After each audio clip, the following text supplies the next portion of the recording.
High, আমি পারমিতা। এমটেকের সূত্রে আমি ত্রিপুরা থেকে ওয়েস্ট বেঙ্গল যাচ্ছি।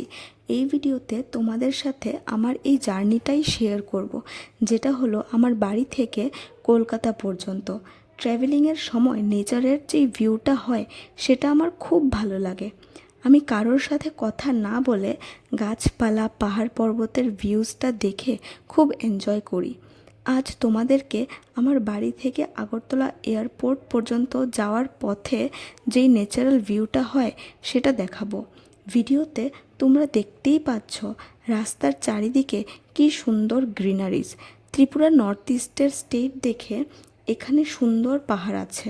হয়তো ভিডিওতে তোমরা সেই রকম পাহাড় দেখতে পাচ্ছ না, কারণ আগরতলার দিকটা মোটামুটি ফ্ল্যাট এরিয়া। কিন্তু তোমরা যদি ত্রিপুরার নর্থ সাইডে যাও তাহলে বড় বড় পাহাড় দেখতে পাবে। ত্রিপুরাতে 50% বাঙালি আছে আর 50% ট্রাইবালস আছে। তাই যখন বাইরের দেশের লোক ত্রিপুরাতে আসে তখন ওরা ত্রিপুরার এই বিউটিটা দেখে আরও এক্সাইটেড হয়ে যায়। অনেকেই জানে না যে নর্থ ইস্টে বাঙালিরাও এক্সিস্ট করে।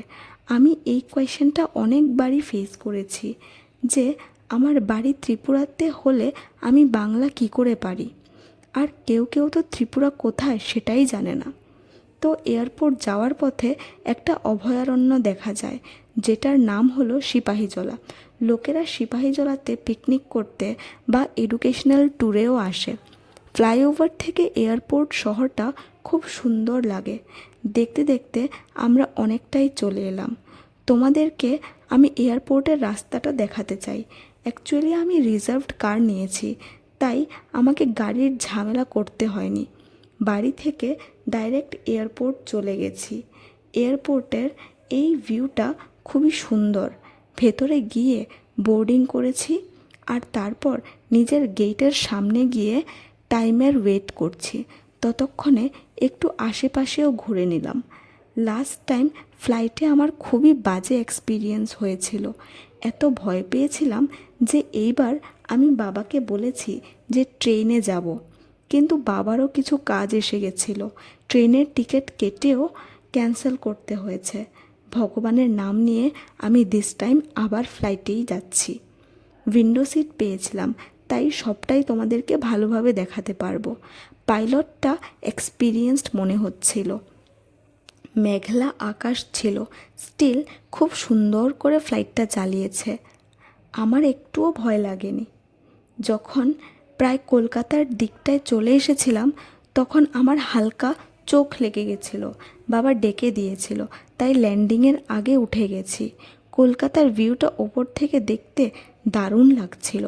বিল্ডিংগুলো খেলনা মনে হচ্ছিল। তারপর দেখতে দেখতে কলকাতা এয়ারপোর্ট ল্যান্ড করে যাই। এয়ারপোর্টে ল্যান্ড করে আমরা সব প্যাসেঞ্জার একটা বাসে উঠি, আর সেই বাস দিয়ে আমাদের লাগেজেস যেখানে আছে সেখানে চলে যাই। কলকাতা এয়ারপোর্ট থেকে এবার কোথায় যাব বুঝতেই পারছিলাম না।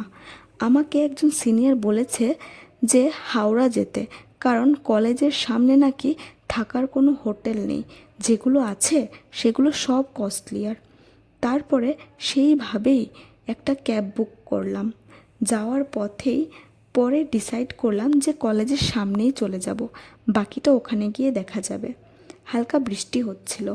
ক্যাবের যেই ড্রাইভার ছিল উনি হেল্প করেছেন হোটেল খুঁজতে। ফাইনালি কলেজের 1 কিলোমিটারের মধ্যেই আমরা হোটেল পেয়ে গেছি। সন্ধেবেলা বাবা আমার জন্য সিঙ্গারা এনেছে, আর আমার এটা ফেভারিট। এই ভিডিওতে এইটুকুই। দেখা হবে আবার পরের ভিডিওতে।